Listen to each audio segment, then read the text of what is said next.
ay tawagan ko siya, si Jesus. Kung kailan kailangan siya, palagi naroon at karamay siya, si Jesus. Kapag hindi ko na makaya, sa Kanya lang ako aasa.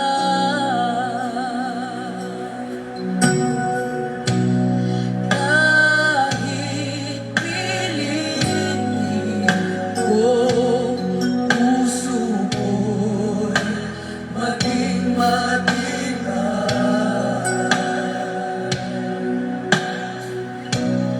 ang kabiguan ay dumarating sa aking buhay. Kung ako'y naroon na at nagdurusa, ang aking gagawin ay tawagan ko sa si Jesus. Kung kailan kailangan siya, palagi naroon at karamay siya, si Jesus. Kapag hindi ko na makaya, sa Kanya lang ako aasa. Si Jesus. Kung kailan kailangan siya, siya'y palagi naroon at karamay, si Jesus. Kapag hindi ko na makaya, sa Kanya lang ako aasa. Purihin ang pangalan ng ating Panginoong Hesukristo. Mga kaibigan at mga kapatid, isang mapagpalang umaga sa inyong lahat sa pangalan po ng ating Panginoon. Sa awiting ito na inyo pong napapakinggan ay muli pong sumasa inyo ang programang Si Jesus ang Buhay na Pag-asa. Kayo po ay nakatune in sa himpilan ng New Gen FM 100.7. Tayo po ay napapakinggan dito po sa bayan ng Bulan at sa probinsya ng Sorsogon. At sa pamagitan po ng ating page sa Facebook Live, tayo po ay napapanood. Ito po ang inyong lingkod, Pastor Randy Rosari ng United Pentecostal Church Bulan, na bumabati po sa inyo na at nag-aanyaya na sa loob ng isang oras muli po tayong magsama-sama sa isang banal at makabuluhang pag-aaral ng mga salita ng Diyos. Sumayin niyo po ang kapayapaan ng Panginoon, mga kapatid. Isang maulan na umaga sa bawat isa sa atin. Hindi ko alam kung maulan dyan sa inyong lugar. Dito po sa amin ay patuloy ang pag-ulan at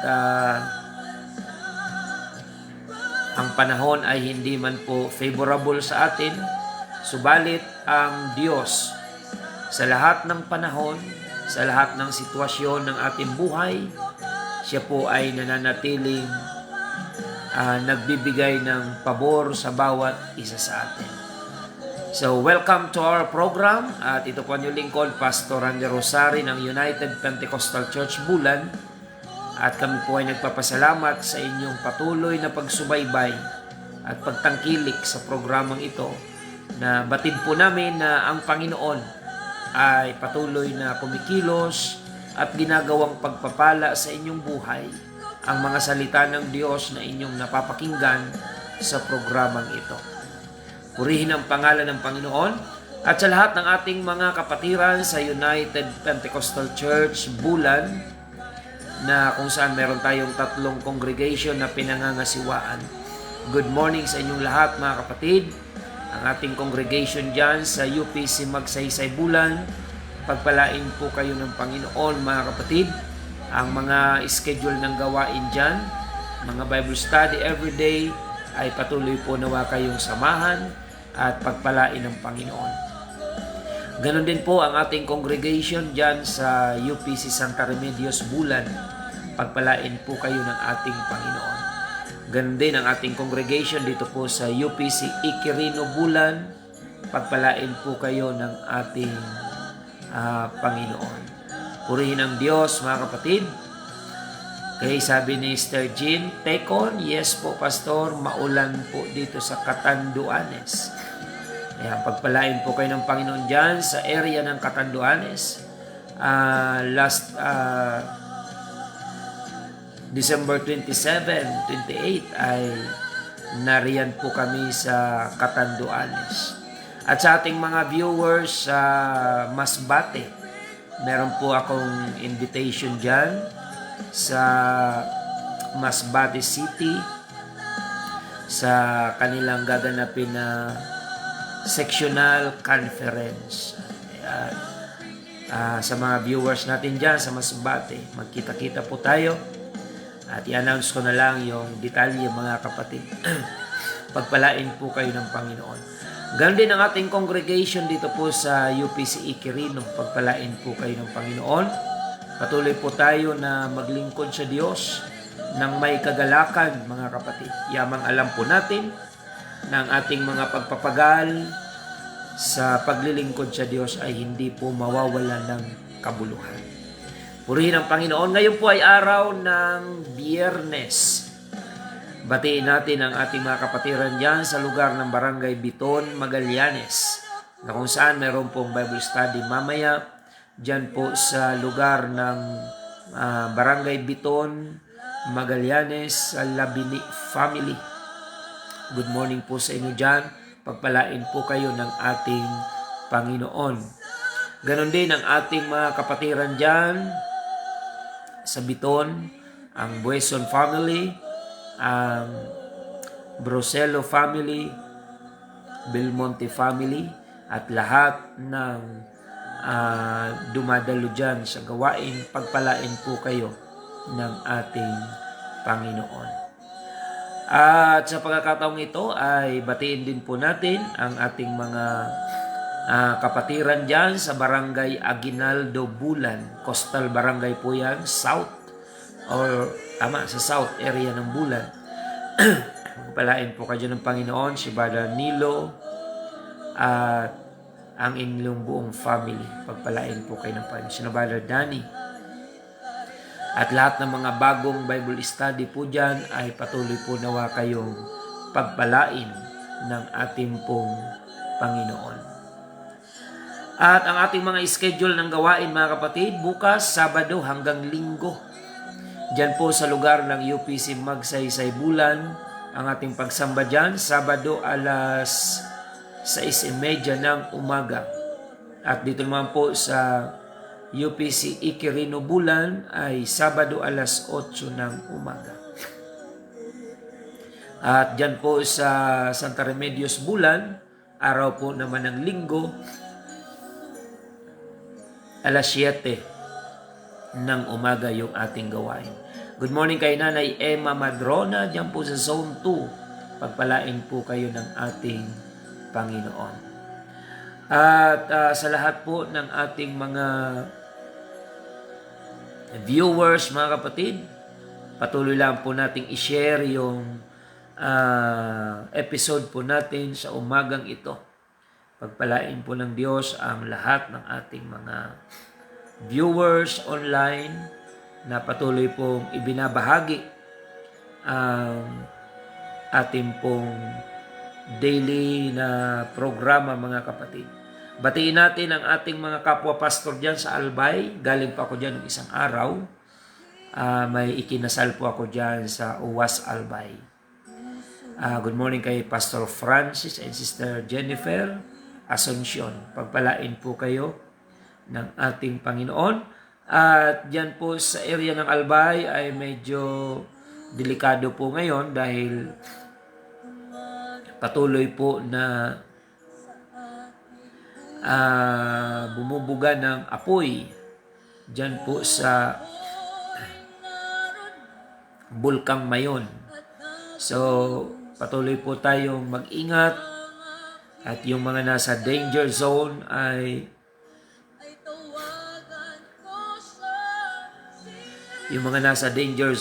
patuloy po na makipag-cooperate mga kapatid sa mga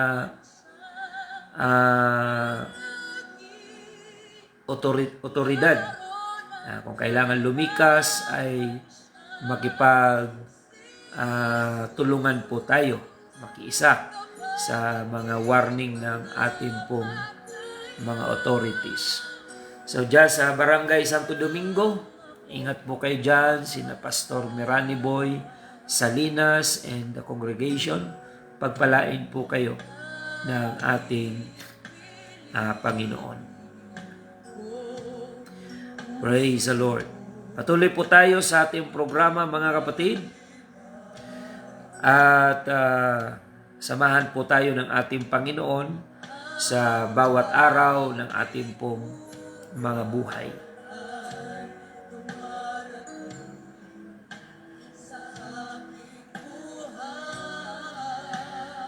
At tayo po ay manalangin mga kapatid sa ating pong pagpapatuloy bago tayo dumako sa salita po ng ating Panginoon.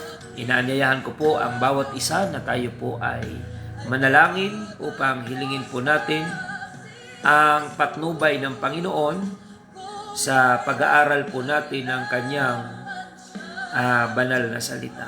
Tayo po ay manalangin.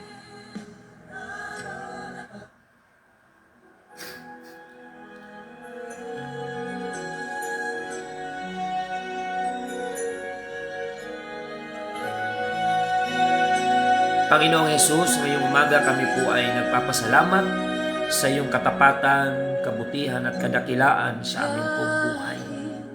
Kasama ng aming mga taga-subaybay, online and on-air. Panginoon, muli kaming dumudulog sa iyo at hinihingi po namin ang patnubay ng iyong banal na kapangyarihan at ang basbas ng iyong banal na espiritu sa pag-aaral po namin ng iyong banal na salita. Mangusap ka po sa puso at isipan ng aming mga taga-subaybay, saan man po sila naroroon, Panginoon. Ikaw po ang manguna, magpala, at maranasan ng aming mga taga-subaybay ang iyong pag-akay sa kanila mula sa madilim na buhay patungo sa iyong kaliwanagan, katuwiran, at kabanalan. Dalangin din po namin, Panginoon, magligtas ka ng maraming mga kaluluwa sa pamagitan ng programang ito. Patuloy kang mangusap sa puso at isipan ng aming mga taga-subaybay. Magpagaling ka ng mga may karamdaman at magpalaya ka ng mga gapos ng anumang mga bagay ng sanlibutan. Gamitin mo po ang programang ito upang ang iyong pagliligtas ay may sakatuparan sa buhay ng aming mga taga-subaybay. Salamat po, Panginoon, at dalangin namin ang kompletong kagalingan kay Nanay Norma Gripon na nasa Pawa Hospital. Ipagkaloob mo po sa kanya ang kagalingan, kalakasan, at ganoon din complete healing kay Tatay Eli Morata habang siya ay nasa Sorsogon Hospital.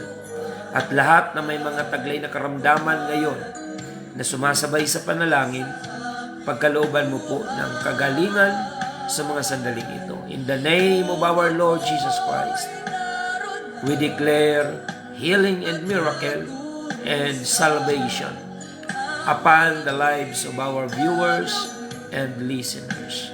Salamat, Panginoon. Pagpalain mo rin po ang management ng New Gen FM station na patuloy pong nagiging kapartner ng UPC Bulan sa pagpapalaganap ng Ebanghelyo ng Kaligtasan.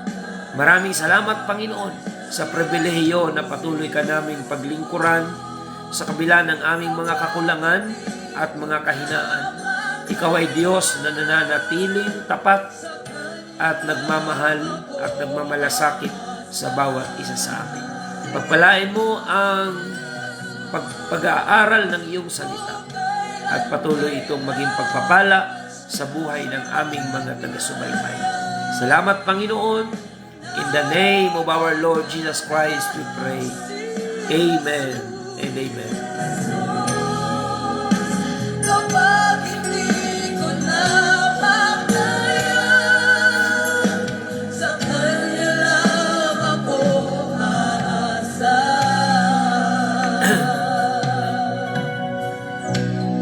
Maiiwasan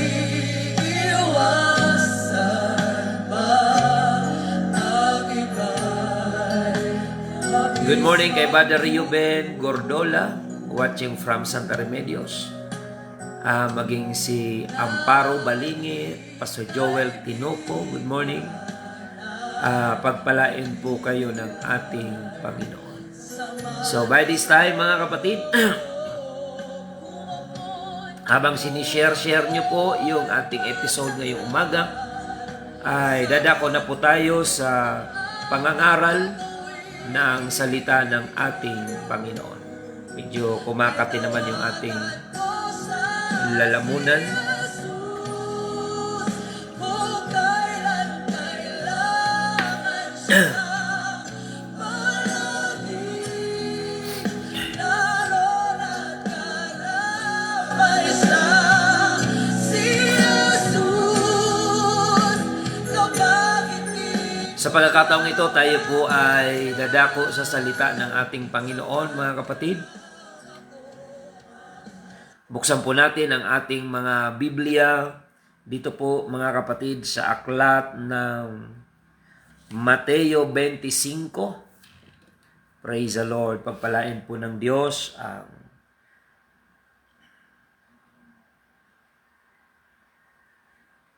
pag-aaral po natin ng kanyang banal na salita. Purihin ang pangalan ng ating Panginoon.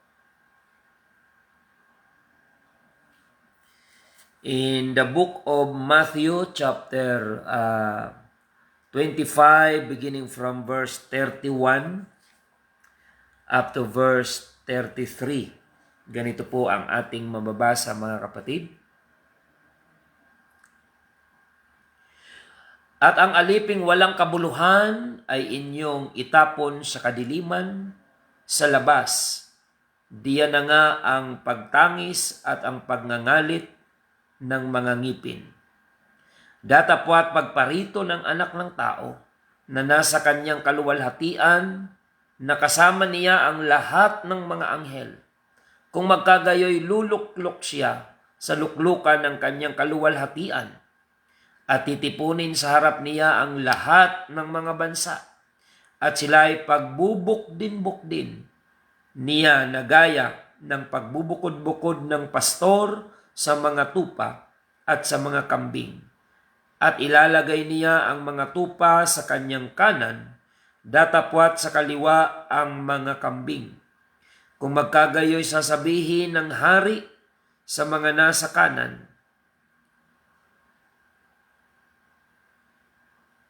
okay, so hanggang 33 mga kapatid. Ilalagay niya ang mga tupa sa kanyang kanan, datapwat sa kaliwa ang mga kambing. Ang pag-aaralan po natin ngayon, mga kapatid, ay pinamagatang the sheep and the goat on the day of judgment. Ang tupa at ang kambing sa araw ng paghuhukom. Alam niyo po, mga kababayan, anuman ang ating pong kinabibilangang grupo, lahi, relihiyon, kasarian, pagdating po sa araw ng paghuhukom ng Panginoon, dalawang kategory lang ang pwede nating mapabilangan. Kung hindi tupa, kambing.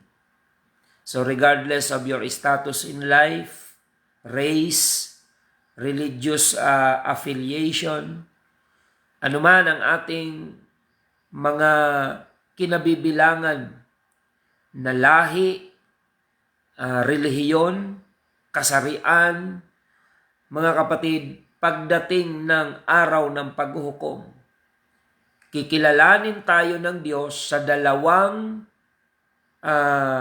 katangian Ang isa ay tupa at ang isa ay kambing. Sa ayaw natin at sa gusto, sa maniwala tayo sa hindi, sa dalawang yan tayo napapabilang. Kung hindi ka kambing, ikaw ay tupa.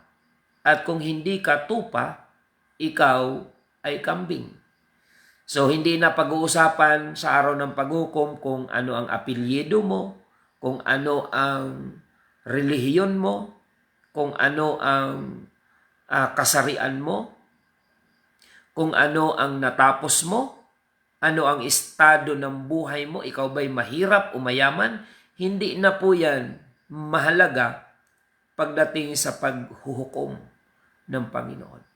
Tayo ay titingnan lamang ng Panginoon sa dalawang katangian, kung hindi tupa, tayo ay kambing.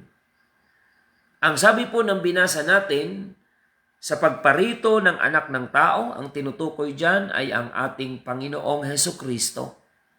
He is the King of Kings and He will judge all the people of the world according to our works. Ayon sa ating mga gawa, hahatulan tayo ng Panginoon. At sa pagharap natin sa paghatol ng Panginoon, tayo ay titingnan bilang tupa kung tayo ay sumunod sa Panginoon sa araw na tayo po ay nabubuhay sa mundong ito. At kung tayo naman ay hindi nagpahalaga sa mga salita ng Diyos at sa kanyang mga kalooban, tayo ay titingnan ng Panginoon bilang kambing.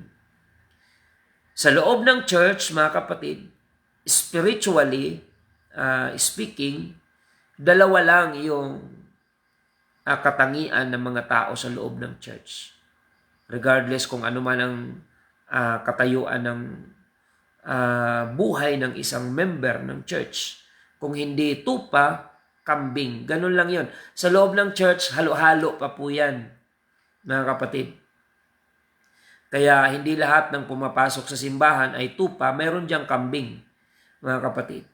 Hindi lahat kambing, meron diyang tupa. Magkakahalo yan sa kawan. Pero sa araw ng paghuhukom ng Panginoon, doon po ibubukod-bukod ng Panginoon, ika-classify niya ito sa dalawang classification, tupa at kambing. At ano ang karugtong na sinabi po ng banal na kasulatan? Kung titingnan natin, mga kapatid, ang sinasabi sa 34, at kung magkagayoy, sasabihin ng hari sa nanga sa kanyang kanan, magsiparito kayo, mga pinagpala ng aking Ama, manahin ninyo ang kahariang nakahanda sa inyo, buhat ng itatag ang sanlibutan. So mga kapatid, ito yung napakagandang mapakinggan sa araw ng paghukom. Na kung ikaw ay ikakategorize ng Panginoon bilang tupa, ang sasabihin ng Panginoon, kung magkagayoy sasabihin ng hari sa nanga sa kanyang kanan. Sino po yung mga nasa kanan? Mga tupa. Magsiparito kayo, mga pinagpala ng aking Ama.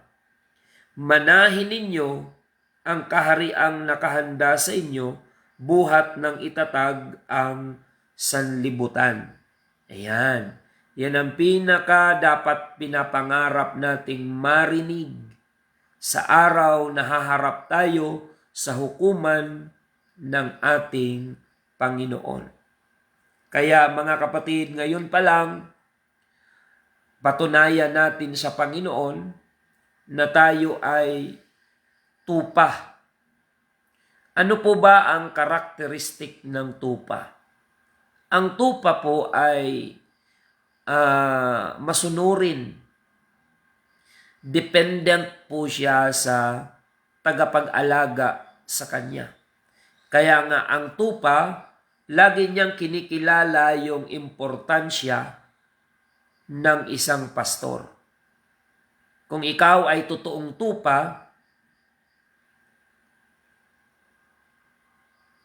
kakailanganin mo ang pastor. Sapagkat yan po yung karakteristik ng tupa. Kaya kapag sinasabi mo sa iyong sarili, ay hindi ko kailangan yan si pastor, hindi ko kailangan makinig kay pastor, inilalagay mo ang iyong sarili sa kategorya ng isang kambing. Sapagkat ang kambing ay may ibang karakteristik kumpara sa tupa. Bagamat magkamukha sila halos magkapamilya, ika nga. Pero ang kambing ay may kakaibang karakteristik na wala sa tupa. At mayroon ding karakteristik ang tupa na wala sa kambing. Kaya nga ibubukod-bukod sila sa araw ng paghukom. Bagamat ngayon ay sama-sama sila.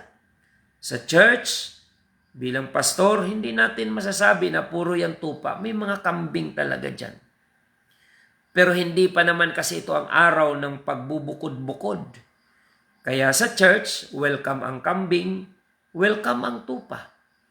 Pero sa araw ng paghuhukom, ang Panginoon ang magbubukod-bukod sa kanila. Ang tupa ay ilalagay sa kanan upang sabihin, hali kayo, manahin ninyo ang kaharian ng Diyos na inihanda sa inyo buhat pa ng lalangin ng sanlibutan. So isang bagay ang dapat maunawaan natin. Pastor, paano ba malalaman na ang karakteristik ko ay isang tupa? Madali lang, isang simpleng bagay lang. Kapag kinikilala mo ang kahalagahan na mayroong pastor na dapat mag-alaga sa iyong kaluluwa, na siya ang susundin mo at pakikinggan mo, magpapasakop ka, handa kang sumunod at magpasakop sa kung ano ang instruction sa iyo ng pastor, yan po ay patunay na hindi ka kambing. Ikaw ay isang tupa. Kailangan mo ang tagapag-alaga. Walang iba kundi ang pastor. Kaya mga kapatid, isang bagay ang natutunan ko sa 24 years na pangangaral at pagpapastor, na kapag may mga tao na ayaw makinig sa akin, hindi ko na masyadong ini-stress ang aking sarili. Kahit sa church, mga kapatid, kapag may mga taong ayaw makinig sa aking payo, total hindi naman ako ang mapapasama, ay hindi ko na masyadong igigiit yung aking payo doon sa mga taong pinayuhan mo pero ayaw makinig, pinahalagahan mo, minsan tinulungan mo pa, at ipinapanalangin, pero may sariling gobyerno sa buhay niya, mga kapatid. So naintindihan ko na ito ay isang kambing na ayaw magpagobyerno, mga kapatid, ayaw magpasakop. Walang spirit of humility, walang spirit of submission. So mga kapatid, kapag may ganyang quality sa loob ng church, ay ipinapanalangin na lang natin sa Panginoon. Nag-focus na lang tayo doon sa mga tupa na handang sumunod, handang magpasakop. Tutal ang Panginoon naman ang haharapin niya sa araw ng paghuhukom. Kaya sa mga kapatiran, mapalad po kayo kung mayroon kayong quality ng pagiging tupa, handang makinig ng saway, pabor man o hindi sa iyong damdamin, yung ipinapayo. Kapag tayo ay sumusunod, regardless of our personal feelings and opinion, kapag alam natin na Word of God ang ipinapahayag sa atin, igilid natin ang ating mga personal na damdamin at opinion, and let us embrace the Word of God na pinapakain sa atin ng ating tagapag-alaga bilang tayo ay mga tupa ng ating Panginoon. So, ang kambing, ang karakteristik niya, mayroon siyang sungay na handang manuag. Ang mga tupa, kung titingnan natin, mayroon din silang sungay, pero ang disenyo ng sungay ng tupa is not to fight. Kaya nga sila ay defenseless. Kailangan nila ng somebody to protect them, to guide them, and to take care of them. Kasi ang tupa, meron man siyang sungay, pero nakayuko. Yung direksyon ng sungay niya ay hindi nakadesign para lumaban. Ang sungay ng kambing ay nakadesign para manuag, para lumaban. So mga kapatid, magkaiba po sila. At ang kambing, mga kapatid, sumusunod siya kung gusto niya. Ang tupa sa lahat ng panahon ay sumusunod siya. Dahil alam niya na kapag siya ay naligaw, ay magiging pagkain siya ng mga leon sa parang. Kaya ayaw ng pastor na may tupa na nahihiwalay. Kaya sabi po ng Hebrews chapter 9 o chapter 10 verse 25, huwag nating pababayaan ang pagkakatipon ng mga mananampalataya, kundi mangag-aralan sa isa't isa, lalo na kung inyong namamalas na nalalapit na ang araw.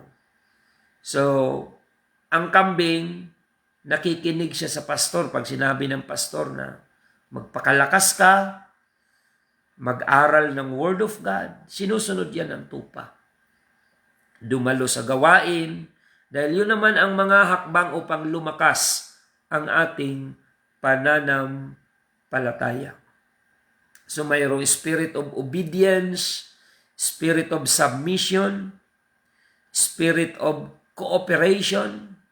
Mga kapatid, hindi niya ina-isolate ang kanyang sarili dahil alam niya na may panganib sa mga mababangis na hayop kung siya ay magiging isolated. Kaya sabi ng Panginoon sa mga tupa, Hebrews 10:25, huwag pababayaan ang pagkakatipon na gaya ng ugali ng iba, kundi mangag-aralan sa isa't isa, lalo na kung inyong namamalas na nalalapit na ang araw. So yan po mga kapatid. So huwag tayong mapabilang sa kambing. At tayo rin lang ang nakakaalam kung ikaw ay kabilang sa tupa o kung ikaw ay kabilang sa kambing. In the book of John chapter 10 verse 3, tingnan natin ang talatang ito mga kapatid. Dahil dinidescribe dito ng Panginoon kung ano yung mga katangian pa ng isang tupa. John chapter 10 verse 3 to 5. Pero simulan natin sa verse 1, chapter 10 of John. Katotohanan sinasabi ko sa inyo, ang pumapasok sa hindi pintuan ng kulungan ng mga tupa, kundi umaakyat sa ibang daan, ang gayon ay tulisan at magnanakaw. Datapwat ang pumapasok sa pintuan ay siyang pastor ng mga tupa.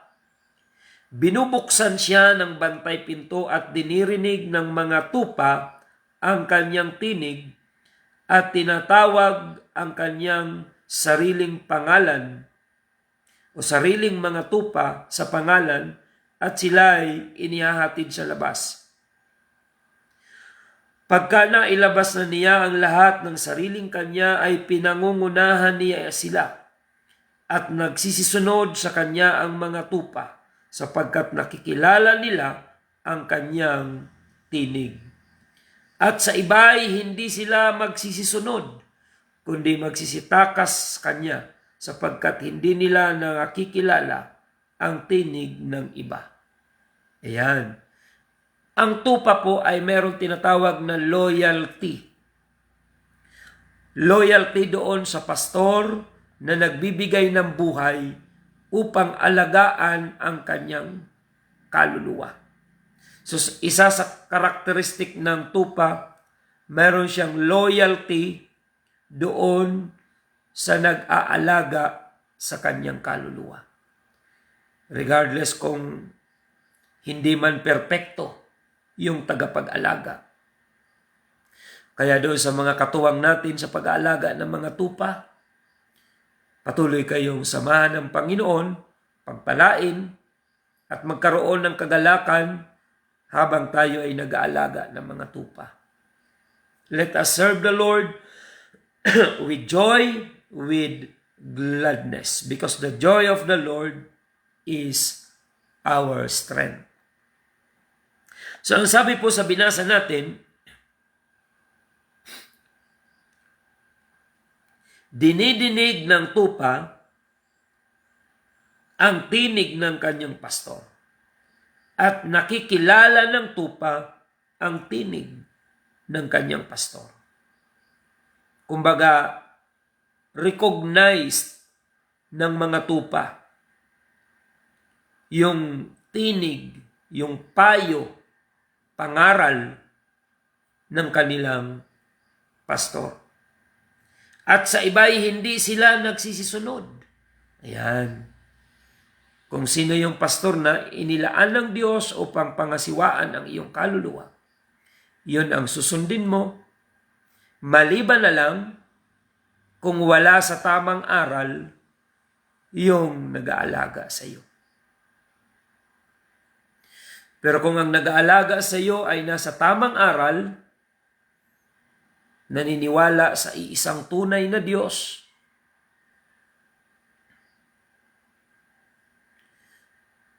at ipinapangaral ang apostolikong katotohanan, ang bautismo ay tama sa pangalan ng Panginoon, mga kapatid,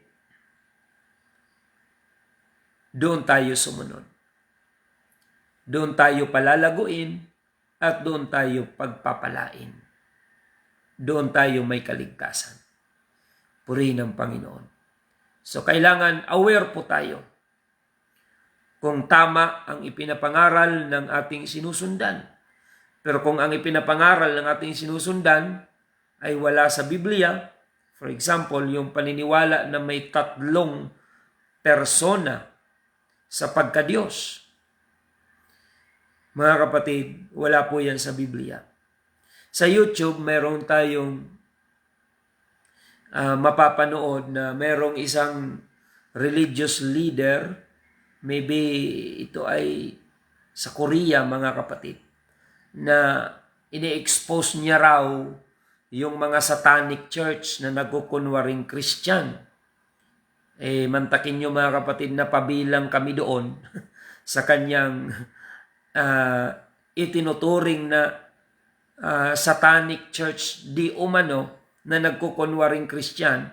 Mga kapatid, kung mapapanood nyo yon, yung Koreano na ini-expose niya daw yung mga satanic church na nagkukunwaring Christian, ay sinama niya doon yung aming grupo na Oneness Pentecostal, mga kapatid.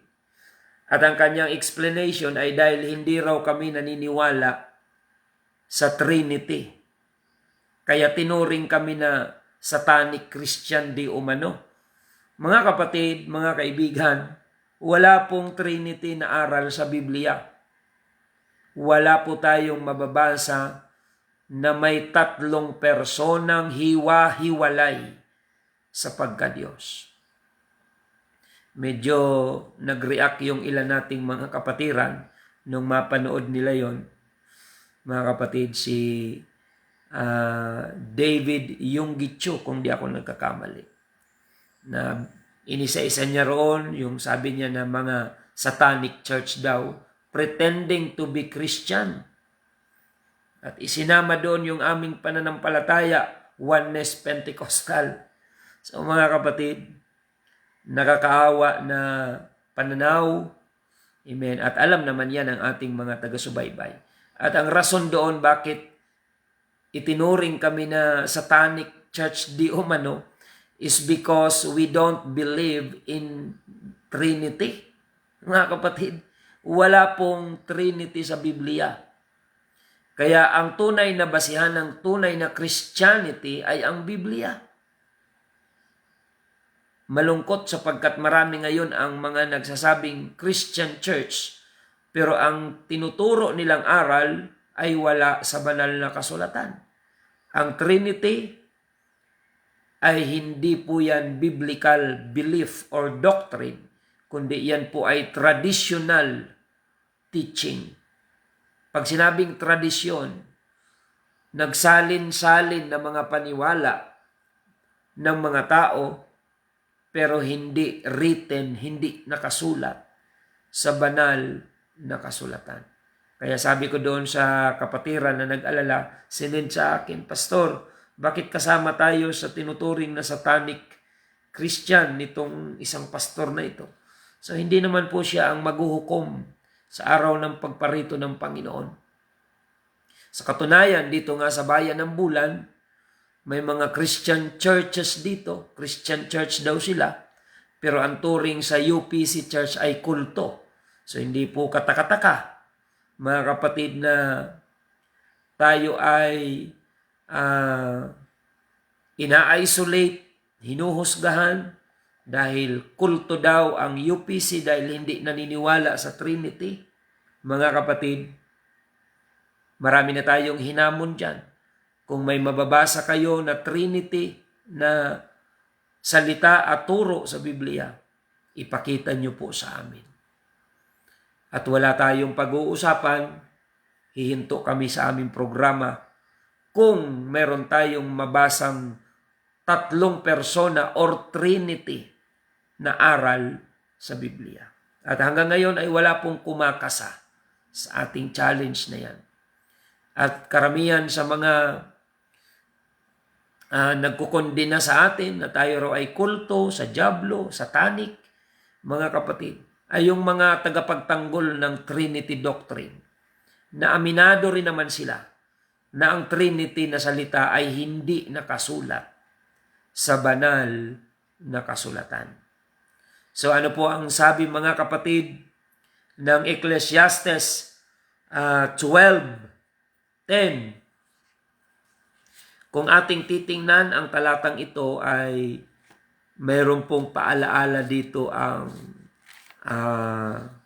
Panginoon. Sa Ecclesiastes 12:10, sabi po dito, humanap ang mangangaral ng mga nakalulugod na salita at ng nasusulat na matuwid na mga salita ng katotohanan. Ngayon, sabi po dito, ang mangangaral daw pala ay dapat humanap ng mga nakalulugod na salita at mga salitang nakasulat na matuwid na salita ng katotohanan. Kung ang Trinity ay katotohanan, bakit hindi nakasulat? So yan po ay isang tanong, mga kapatid. Ibig sabihin, hindi yan katotohanan dahil ang Biblia, kakapal-kapal ng Biblia, hindi man lang dyan maisingit ng mga writer ng Bible yung Trinity, kung ang Trinity ay katotohanan. Samantalang major teaching po yung Godhead, mga kapatid.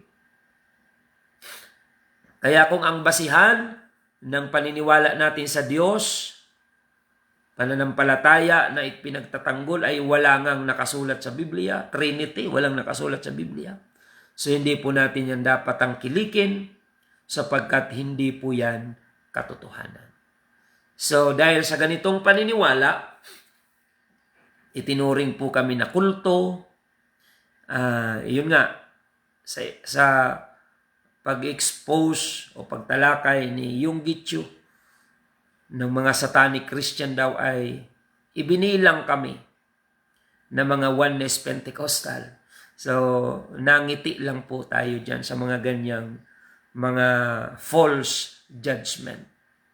Sapagkat sa araw ng paghuhukom, isang Diyos lang ang makikita natin. At isang trono lang ang nakalagay sa langit at walang tatlong persona na nakaupo.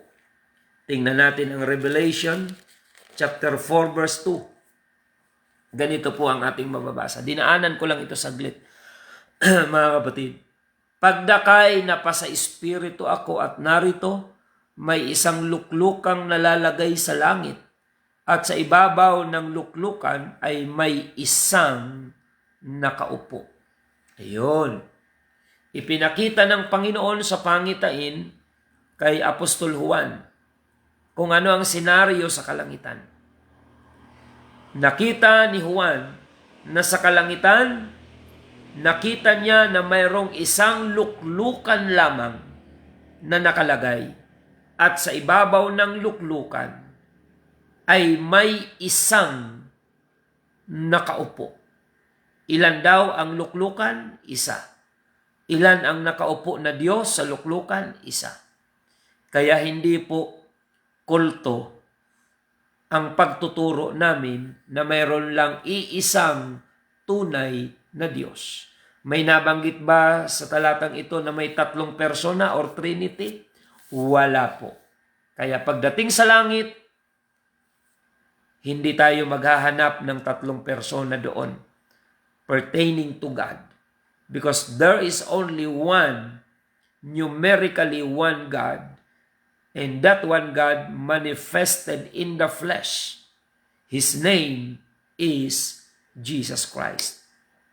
He is the Father in creation, He is the Son in redemption, and He is the Holy Spirit in our regeneration. Trinity teaching is not biblical teaching. There's only one God. His name is Jesus Christ. He is the Father, kagaya ng sinabi ng Panginoon, Juan 10:30, ako at ang Ama ay iisa. Now, kung tama ang ipinapangaral ng iyong pastor, maging tupa ang kategorya mo. Sumunod ka, magpasakop, makinig ng saway at aral upang lumago ang ating pananampalataya. Purihin ang Panginoon, mga kapatid. Tuloy tayo sa ating pagtalakay, mga kapatid. May ilang talata pa dito. In the book of Luke, chapter 15, verse 4 to 5. Aling tao sa inyo na kung mayroong 100 tupa at mawala ang isa sa mga yaon, ay hindi iiwan ang 99 sa ilang at hahanapin ang nawala hanggang sa ito'y kanyang masumpungan. At pagka nasumpungan niya ay pinapasa niya sa kanyang balikat na natutuwa. Alam niyo, mga kapatid, ang tinutukoy dito ng Panginoon na ang pastor ay handang iwan ang 99 alang-alang sa isa na nawala. Ang tinutukoy dyan ng Panginoon, hindi kambing na iiwan ng pastor ang 99 para hanapin ang isang nawala. Ano ba ang kategorya ng nawawala na yan? Para iwanan ng pastor yung 99. Ang kategorya niyan ay hindi kambing, kundi tupa. Mga kapatid, hindi yung iba yung nawawala sa nagwawala, mga kapatid. Praise God. Ang hinahanap lang po ni pastor, yung nawawala. Pero yung nagwawala, hindi po yun dapat hanapin. Dahil ang nagwawala, alam niya kung nasaan siya. Pero yung tupa, nahulog sa bangin, hanapin yun ng pastor. Iiwan niya ang 99, alang-alang sa iisa na tupa na mahalaga sa harapan ng ating Panginoon.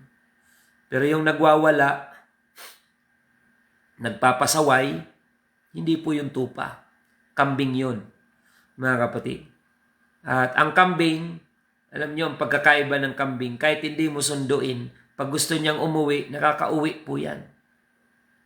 Pero yung tupa, kailangan mong sunduin, pasanin, pabalik sa loob ng kawan.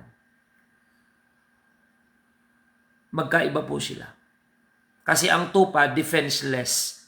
That's why ang tupa, dependent po yan lagi sa pastor.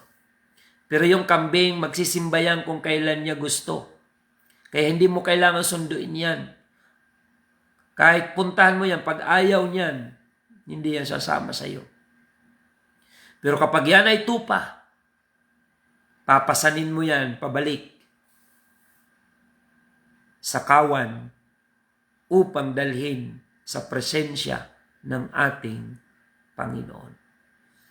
Yung mga kambing, kahit sunduin mo yan, hindi yan sasama sa iyo. Kasi ang kambing, matigas ang ulo, marami niyang idadahilan, mga kapatid. Pero ang tupa, once na nakita niya ang rescue ng kanyang pastor, wala na yung pagdadalawang isip. Sasama yan at papasanin siya ng pastor, sabi sa Biblia, at magre-rejoice ang buong kawan dahil sa isa na nawala, ngunit naibalik sa presensya ng Panginoon. Kaya mga kapatid, huwag natin tularan ng kambing. Magsisimba lang kung kailan niya gusto. At pag finalo up mo, ang daming dahilan, daming sinasabi, mga kapatid. Ang tupa, kapag pina-follow up yan, nagpapasalamat yan. Nagpapakumbaba, umaamin ng pagkakamali, nagpapaturo. Pero yung kambing, kahit dalawin mo yan, hindi yan aamin na nangihina siya. Ay, pastor, di naman ako nawala sa Diyos, di man ako naligaw. Naligaw na nga, pero hindi pa yan aamin. Kambing yun. Pero yung tupa, aminado siya kapag nawala siya. At ang hinihintay niya ay ma-rescue ang kanyang kaluluwa. So magkaiba yung karakteristik nila. Pero sa church, magkahalo pa yan. Ngunit sa araw ng paghuhukom, mga kapatid, ibubukod ng Panginoon ang mga kambing, ilalagay sa kaliwa, patungo sa kapahamakan. Ngunit ang mga tupa ay ilalagay sa kanan upang manahin ang pangako ng Panginoon na kaligtasan. Purihin ang Diyos, mga kapatid. Yan po ang ating natalakay ngayon. At nawa ay may natutunan po tayo. Sa mga mananampalataya, huwag nating tularan ng kambing. Tularan natin ang tupa at mag-enjoy tayo sa paglilingkod sa ating Panginoon. Yamang alam natin na ang ating mga pagpapagal sa gawain ng Panginoon ay hindi mawawalan ng kabuluhan. Tayo po ay manalangin, mga kapatid. Panginoon, maraming salamat sa paksang ito na aming pong natalakay. At ito ay mahalagang maunawaan ng aming mga taga-subaybay. Mga kapatiran na nagpapasakop sa leadership na iyong inilatag sa amin. Pagpalain mo, Panginoon, ang bawat isa. At naway dumami pa ang mga tupa sa loob ng iyong kulungan or kawan upang ihanda sa iyong pagbabalik na maging karapat-dapat sa iyong harapan. Pagpalain mo rin, Panginoon, ang lahat ng nakikinig sa umagang ito. Gawin mo silang mga masunuring tupa. Alisin mo ang karakteristik ng pagiging kambing sa buhay ng mga mananampalataya. Kundi sila ay maging tupa, mapagpasakop, masunurin, mayroong loyalty upang sa iyong pagbabalik ang mga tupang ito ay tatanggap ng pangako mong kaharian sa buhay na walang hanggan. Salamat po, Panginoon. Palaguin mo po ang lahat ng mga mananampalatayang nakikinig ngayon. Pagharian mo ng iyong espiritu ng kapakumbabaan, katuwiran at kabanalan. At patuloy mo kaming samahan sa mga pagsubok na kakaharapin at kinakaharap sa kasalukuyan. Ikaw po ang magpalakas sa amin, sa mga kapatiran na may mga pagsubok na nararanasan. Patuloy mo silang patatagin, pagtibayin ang pananampalataya. Maraming salamat po, Panginoon. Sa iyo lamang namin iniaalay ang pinakamataas na papuri, pagsamba at pagluwalhati. In the name of our Lord Jesus Christ we pray. Amen and amen. Mga kapatid, maraming salamat po sa inyong pagsubaybay. At bukas, araw ng Sabado, meron tayong mga pagsamba. Alas 6:30 ng umaga, diyan po sa ating congregation sa UPC Magsaysay Bulan. At dito naman po sa UPC Ikirino Bulan, bukas din po, Sabado, alas 8 ng umaga ang ating pagsamba. At pag-araw po ng Linggo, ang ating pagsamba ay alas 7 ng umaga, diyan po sa ating congregation sa UPC Santa Remedios Bulan. Maraming salamat po sa inyong pagsubaybay. Pagpalain kayo ng Panginoon. At ito po ang inyong lingkod, Pastor Randy Rosari ng United Pentecostal Church Bulan, na nagpapasalamat sa inyong pagsubaybay. At pakishare na lang po ng ating episode ngayong umaga. Pagpalain kayo ng Panginoon.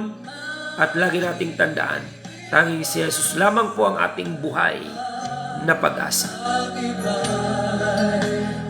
Isang tulong